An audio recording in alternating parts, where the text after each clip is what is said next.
সাংবাদিক বন্ধুগণ এবং সম্মানিত দেশবাসী, আপনারা ইতিমধ্যে সকলে অবগত হয়েছিলেন যে আমরা সমন্বয়ক বৃন্দ এবং আমাদের বৈষম্য বিরোধী ছাত্র আন্দোলনের যে লিয়াজু কমিটি এবং আমাদের সাথে আমাদের সম্মানিত শিক্ষক ঢাকা বিশ্ববিদ্যালয়ের অধ্যাপক আসিফ নজরুল স্যার এবং প্রফেসর তানজিমউদ্দিন স্যার আমাদের সাথে আজকে আমরা একত্রে বঙ্গভবনে এসেছিলাম। মহামান্য রাষ্ট্রপতি এবং সেনাবাহিনী, বিমান বাহিনী এবং নৌবাহিনী, 3 বাহিনী প্রধানের সাথে আমাদের দীর্ঘ সময় বর্তমান পরিস্থিতি এবং অন্তর্বর্তীকালীন সরকার নিয়ে আলোচনা হয়েছে। আমাদের একটি ফলপ্রসূ আলোচনা হয়েছে এবং ছাত্র নাগরিক অভ্যুত্থানকারীদের পক্ষ থেকে যেই সরকার প্রস্তাব করা হবে সেই প্রস্তাবিত সরকারই চূড়ান্ত অন্তর্বর্তীকালীন সরকার হবে, সেই নিশ্চয়তা আমরা আজকে বঙ্গভবন থেকে পেয়েছি। আমরা প্রাথমিকভাবে আমাদের অন্তর্বর্তীকালীন সরকারের জন্য সরকারের প্রধান উপদেষ্টা হিসেবে সর্বজন গ্রহণযোগ্য নোবেল পুরস্কার বিজয়ী আন্তর্জাতিক খ্যাতিসম্পন্ন ব্যক্তিত্ব ডক্টর মোহাম্মদ ইউনূসের নাম প্রস্তাব করেছিলাম এবং আজকে মহামান্য রাষ্ট্রপতিও সম্মতি দিয়েছেন ডক্টর মোহাম্মদ ইউনূসকে প্রধান করেই অন্তর্বর্তীকালীন সরকার দ্রুত সময়ের মধ্যে গঠন করা হবে। এবং আমরা এই অন্তর্বর্তীকালীন সরকারের একটি প্রাথমিক তালিকা দিয়ে এসেছি, যেখানে নাগরিক সমাজ সহ ছাত্র প্রতিনিধিত্ব রয়েছে এবং খুবই দ্রুত সময়ের মধ্যে আমরা এই তালিকাটি নিয়ে বিভিন্ন রাজনৈতিক পক্ষের সাথে আলোচনার মাধ্যমে এটি চূড়ান্ত করা হবে এবং খুবই দ্রুত সময়ের মধ্যে অন্তর্বর্তীকালীন সরকার ঘোষণা করা হবে। এবং সবার প্রতি আহ্বান থাকবে, আজকে 3 বাহিনী প্রধান এবং রাষ্ট্রপতির সাথে আমাদের দেশের বর্তমান পরিস্থিতি নিয়ে আলোচনা হয়েছে। রাষ্ট্রপতি এবং মহামান্য রাষ্ট্রপতি এবং 3 বাহিনী প্রধান অভ্যুত্থানকারী ছাত্র নাগরিকদের কে সম্মান জানিয়েছেন এবং পাশাপাশি দেশে এই ধরনের পরিস্থিতি চলছে, অরাজকতা এবং সহিংসতা আমরা দেখছি নানা ধরনের, তার প্রতি গভীর উদ্বেগ প্রকাশ করেছেন। এবং আমরা সকলের প্রতি আহ্বান জানাবো যে অভ্যুত্থানকারী ছাত্র নাগরিকদের প্রস্তাবিত সরকারি বাংলাদেশে দ্রুত সময়ের মধ্যে ঘোষণা করা হবে। জনগণ যাতে সেই আস্থাটি রাখে এবং আমাদেরকে অবশ্যই সরকারি স্থাপনা, রাষ্ট্রীয় সম্পদ এবং আমাদের যে সংখ্যালঘু সম্প্রদায় রয়েছে তাদেরকে রক্ষা করতে হবে এবং পুলিশ বাহিনীকে, আইন শৃঙ্খলা বাহিনীকে পুনর্গঠনের মাধ্যমে দ্রুতই জনগণের মধ্যে শান্তি শৃঙ্খলা ফিরিয়ে আনার জন্য নিয়োগ করা হবে।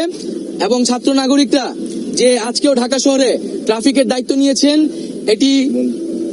এটি মন্দির পাহারা দিচ্ছেন, এটিকে সবাই প্রশংসা করেছেন এবং দেশের আইন শৃঙ্খলা বাহিনী ফিরে আসা না পর্যন্ত আমাদেরকে সবাইকে সতর্ক থাকতে হবে এবং আমাদেরকে এই যে কোনো ধরনের নাশকতা যাতে না হয়, লুটপাট যাতে না হয়, সেজন্য ছাত্র জনতাকে পাহারা দিতে হবে, সতর্ক অবস্থানে থাকতে হবে। সকলে মিলে ছাত্র জনতার দেশ গঠনের মাধ্যমে আমরা যে নতুন বাংলাদেশ, সেই বাংলাদেশ বিনির্মাণ করব।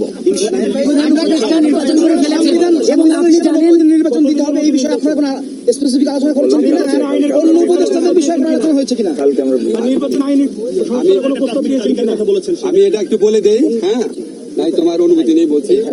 আমাদের এই তালিকা যেহেতু চূড়ান্ত হয় না, এটা এখন প্রকাশ করা হবে না। আর অন্যান্য বিষয়ে আলোচনা চলছে, কতদিনের সরকার হিসেবে আলোচনা চলছে আর কি।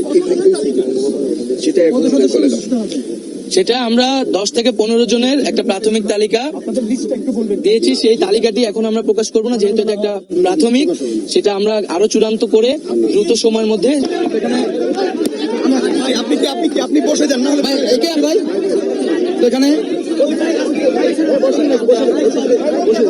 এখানে রয়েছেন আপনাদের, আবারও বলছি, এখানে ঢাকা বিশ্ববিদ্যালয়ের শিক্ষক তানজিমউদ্দিন খান এবং আসিফ নজরুল রয়েছেন এবং 13 সমন্বয়ক ছিলেন যারা বৈঠক করেছেন। 3 সেনাবাহিনী প্রধান এবং 3 বাহিনী প্রধানের সাথে বৈঠক করেছিলেন। আমরা এখন সরাসরি একটু চলে যাচ্ছি, সরাসরি কথা বলা শুরু করবেন সমন্বয়কেরা এবং আমরা এর মধ্যে নিশ্চিত হয়েছি যে ডক্টর মোহাম্মদ ইউনূসকে প্রধান উপদেষ্টা করার সিদ্ধান্ত গৃহীত হয়েছে এবং বাকি উপদেষ্টার বিষয়ে রাজনৈতিক দলগুলোর সাথে আলোচনা করে তারপরে সেটা নিশ্চিত করা হবে। এখানে সব সমন্বয়ক যারা ছিলেন অনেকে অসুস্থ রয়েছেন, অসুস্থ হওয়ার কারণে তাদের একটু এখানে যদি অনেক ধাক্কাধাক্কি হচ্ছে ভিড়ের মধ্যে, তাদের জায়গাটা আসতে একটু সময় স্থাপন হচ্ছে। তো আসিফ নজরুল ঢাকা বিশ্ববিদ্যালয়ের আইন বিভাগের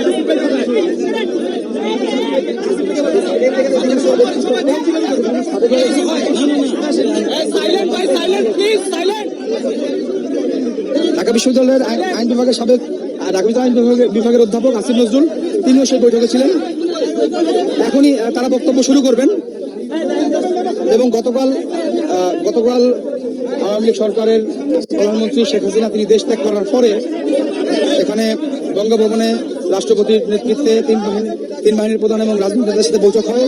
সেই বৈঠকে বেশ কিছু বিষয় নিয়ে আলোচনা করা হয়েছিল এবং সেখানে বলা হয়েছিল দ্রুত সময়ে অন্তর্বর্তী সরকার গঠন, বেগম খালেদা জিয়ার মুক্তি, যারা আটক হয়েছেন তাদেরকে মুক্তি দিতে হবে, কোটা আন্দোলনের সময় যারা আটক হয়েছিলেন, গ্রেপ্তার হয়েছেন, তাদেরকে মুক্তি দেওয়ার দাবি ছিল, বিশ্ববিদ্যালয়গুলো খুলে দেওয়ার দাবি ছিল। সেই দাবিগুলো বেশ কিছু ইতিমধ্যে পূরণ হয়ে গিয়েছে এবং এখন অন্তর্বর্তীকালীন সরকারের গঠন নিয়ে যে আলোচনা, যেটি গতকালকেও রাজনৈতিক দলের সাথে হয়েছিল এবং আজকে সমন্বয়কদের সাথে হয়েছিল। এখানে একটি কথা বলবো না যদি আপনারা আমাদেরকে সহযোগিতা না করেন। আপনারা এই ধরনের পরিস্থিতি করলে আমরা এখানে কথা বলবো না। আপনারা আমাদেরকে স্পেস দিন। আপনারা একটু পেছনে পেছান। আচ্ছা, আপনারা লিস্ট করে আমাদেরকে একটু স্থির হয়ে দাঁড়ানোর মতো জায়গা দিন। ভাই আপনারা একটু স্পেস দিয়ে পিছিয়ে দাঁড়ান, বলছেন ওই যে আমাদের সমন্বয় দাঁড়ানো। আমরা যদি ওই ব্যারিকেডটার ভিতরে থাকতাম, ওনারা সবাই বাইরে থাকতাম, হয় দেখতেও যায় সুন্দর করে দাঁড়ানো।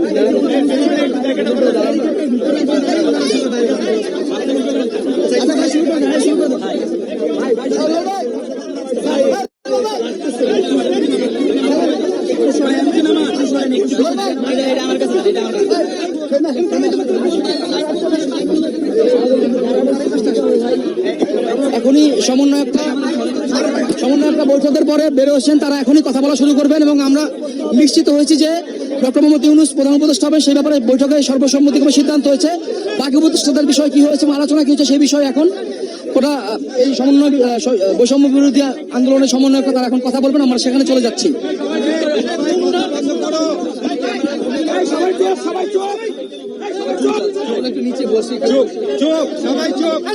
আমি একটা কথা বলি, আমাদের সবার পক্ষ থেকে নাহিদ তোমাদের ব্যাখ্যা করবে, শর্ট ব্যাখ্যা, তারপর শেষ।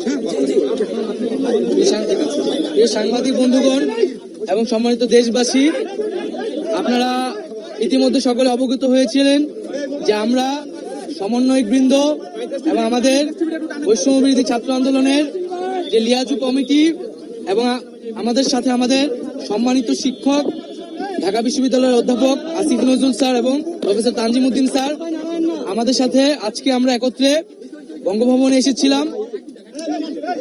মহামান্য রাষ্ট্রপতি এবং সেনাবাহিনী, বিমান বাহিনী এবং নৌবাহিনী, তিন বাহিনী প্রধানের সাথে আমাদের দীর্ঘ সময় বর্তমান পরিস্থিতি এবং অন্তর্বর্তীকালীন সরকার নিয়ে আলোচনা হয়েছে। আমাদের একটি ফলপ্রসূ আলোচনা হয়েছে এবং এতক্ষণ শিরোনাম শুনছিলেন, এবার বিস্তারিত। প্রিয় দর্শক, আপনি যদি এই চ্যানেলে নতুন হয়ে থাকেন, ভিডিওটি দেখতে দেখতে চ্যানেলটি সাবস্ক্রাইব করে আমাদের সঙ্গেই থাকুন। আর এই ভিডিও সম্পর্কে আপনি আপনার মূল্যবান মতামতটি কমেন্ট বক্সে জানিয়ে দিন। আর হ্যাঁ প্রিয় দর্শক, জানিয়ে দিন ভিডিওটি কোথা থেকে দেখছেন।